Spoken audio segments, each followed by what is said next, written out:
Well, welcome back one and all, and everybody. I just wanted to say it's good to be doing a kind of relaxed, kind of chill video on the secondary channel.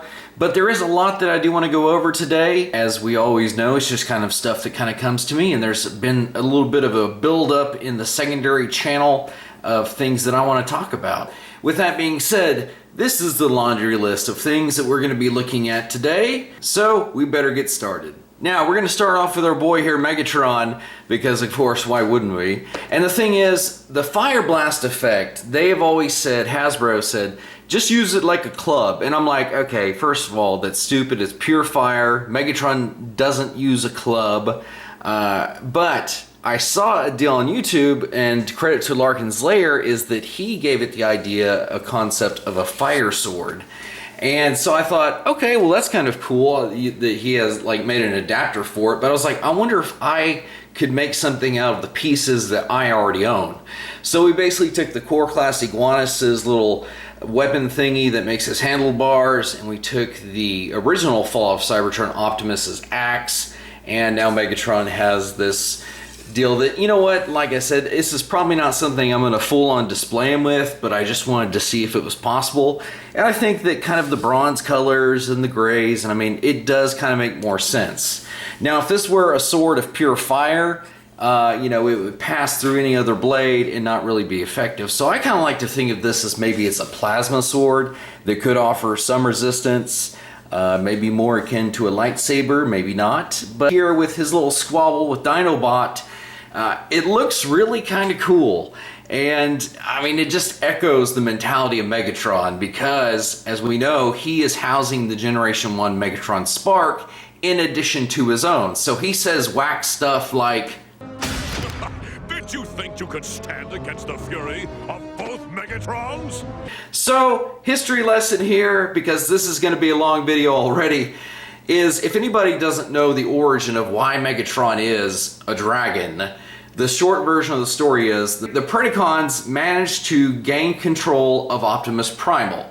Not his mind, but his body. So essentially they were puppeteering him so that they could give Megatron access to the Ark, because Megatron's goal was... Fool! Optimus gained his power from Prime's spark. Imagine what I will gain when I mingle my spark with his. So, Megatron, being the egocentric maniac that he is, he not only opened up his own spark to being vulnerable for a moment, but he also managed to grab the Generation 1 Megatron spark, and after going rodeo for a few seconds, managed to pull it into himself. And at this time, Tarantulas and Quickstrike decided to betray Megatron. So Quickstrike, piloting Optimus, took Megatron while he was in his metamorphosis beginning phase and said, "I'm going to take over," and dropped Megatron into the lava. Well, due to the power of the Generation 1 Megatron Spark and the lava, Megatron reemerged as a dragon. Now, eventually Optimus was freed from the control of the Predacons, and him and Megatron had a brouhaha, and there we go. We just upped the scale of the Beast Wars.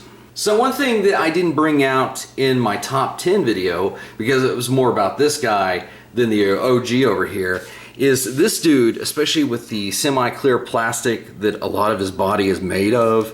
It is kind of one of those things that I'm kind of very tense about transforming this guy, and I have to do it very gently because I'm afraid of breakage and stuff. But aside from that, you can kind of see that it has sort of a semi sort of iridescent effect. And having never had this figure before, I never even knew that. But it is kind of cool to have the OG Dinobot, because for years I had the Grimlock repaint, and that was my Dinobot surrogate. But it's kind of cool now to come back and get an official one, especially seeing how much reverence Legacy pays towards that figure. Now, we talked about how Megatron had basically jacked Iguanus's weapon, and for years I have been against that. Until recently. G-Axis kind of had an extra gun that I never felt fit his vibe. It was very small in comparison to his size.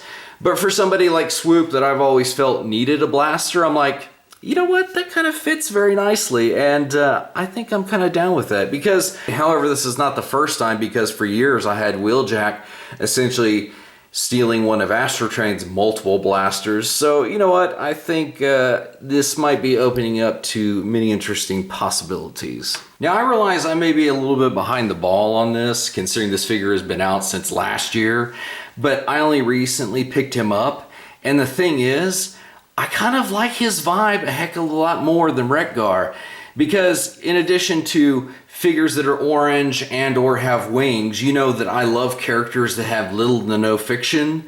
And the fact that, you know, see this guy repairing Ultra Magnus, he's leading the efforts in doing so. And the fact that I think he kind of has a leg up. I mean, this additional armor that he has on his forearms, one being a blaster no less, that's really kind of cool. I like sort of the Viking look with his helmet.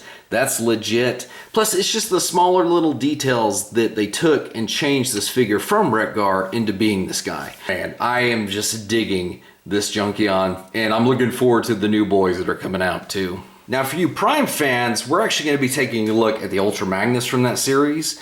And the one thing that I always thought about him was, I wonder what he would look like with a trailer, because he looks fine as a semi on his own. But thanks to Legacy and all the other ones before it, they gave us a trailer. I was like, you know, I feel he can kind of rock this trailer, but the one thing I don't like is how you have to fold out his giant Magnus shoulder pads.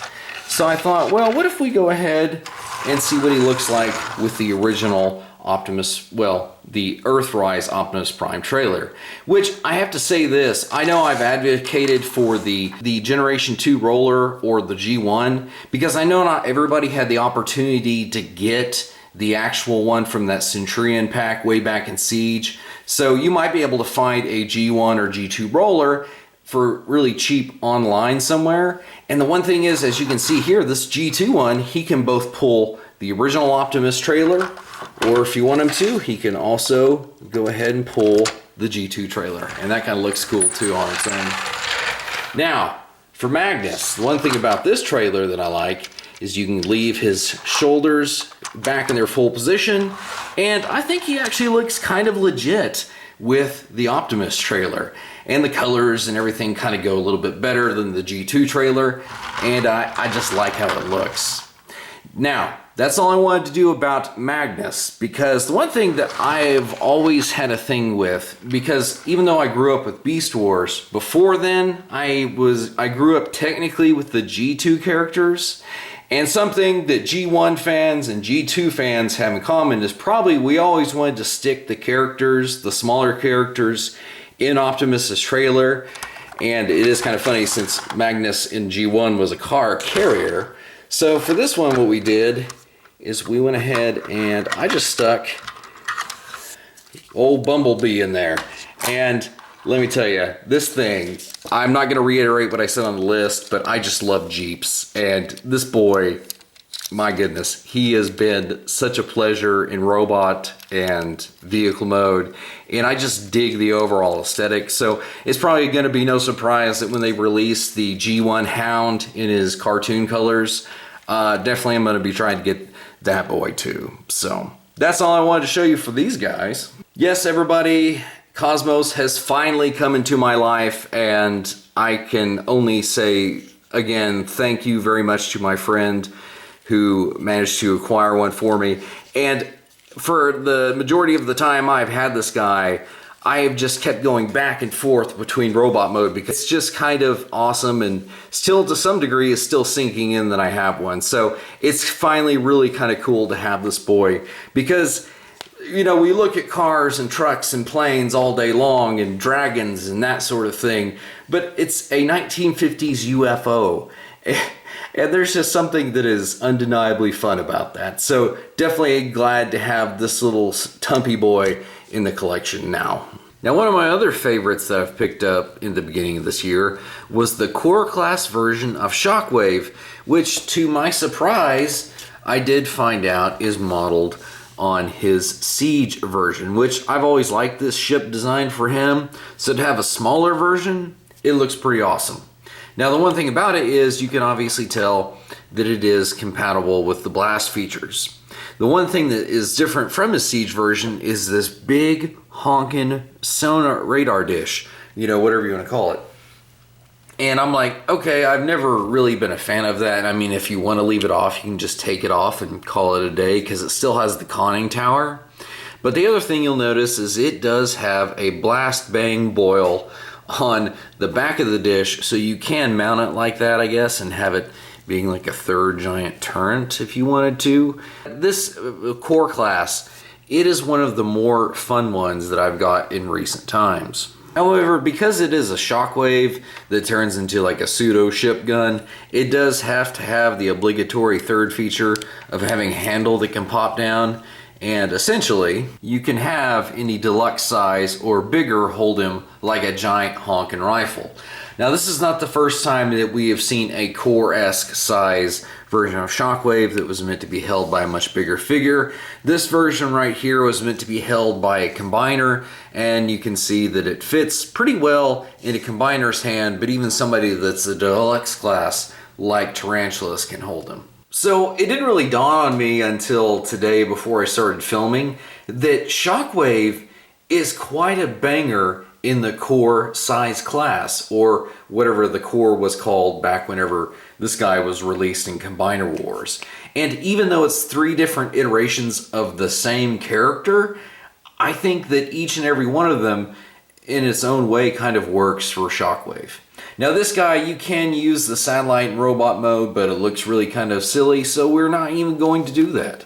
But Iguanus has had a friend that has joined him in the core size class that, in my opinion, I love him so much more than I do Iguanus, and that is Bomb Burst. Let me tell you, the fact of them using the Pretender shell as what their robot mode looks like, and then just giving them what the inner robot's alt mode was, that works. Now, I don't get why Skullgrin was much bigger than these two guys. I much rather would have had Bomb Burst be a deluxe size class figure, because obvious reasons, but I think he looks pretty sick because I have loved this kind of bat face thing that he's got going on, and then just the bits of the robot mode like the arm wings, and the fact that you can not only do that, if you wanted to, it actually shows in the instructions taking them and putting them on his back, which essentially gives him wings back there, and that's awesome.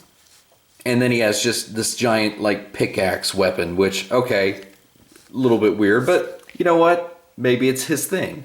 And I have to say that he is 100 times better than the Prime Master version. But you know what? If I had managed to imagine what I would want a little bit bigger version of Bomb Burst to be, this kind of fits the bill in a way, and I'm totally down with that, so I love this figure. However, something that is not a fake out is this girl right here. And I gotta tell you, that Minerva, she's not the best thing that I've seen in recent days, but I think it's just the fact that this girl is actually kind of cool in the fact that she's yet another Japanese character that's getting incorporated into Western media. And so her and Star Saber, and I mean, we're just getting a ton of these characters now, aren't we? The one thing I'm not too crazy about is you look at her head and you can see where it's molded and they just painted the antenna, but you can still see where it's attached to the head. And I get for structural integrity, that's probably a good thing. But that's about my only nitpick of this figure. That and the fact that in her in her car mode, these feet flip around and they have nothing to tab into. And so they just kind of sit back there just kind of chilling. And as you can see, they're very loose because this is where they sit in car mode.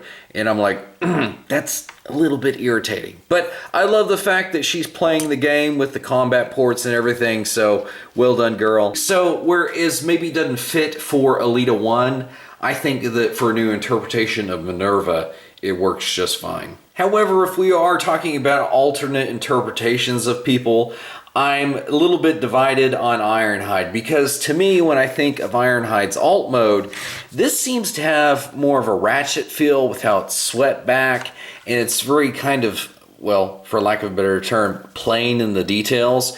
Whereas I feel the front end on the Earthrise Ironhide feels more like what I imagine that cartoon animation comes to be in reality.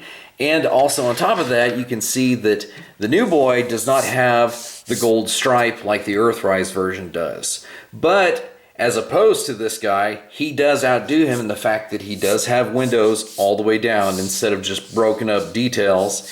And his rims are picked out for a studio series.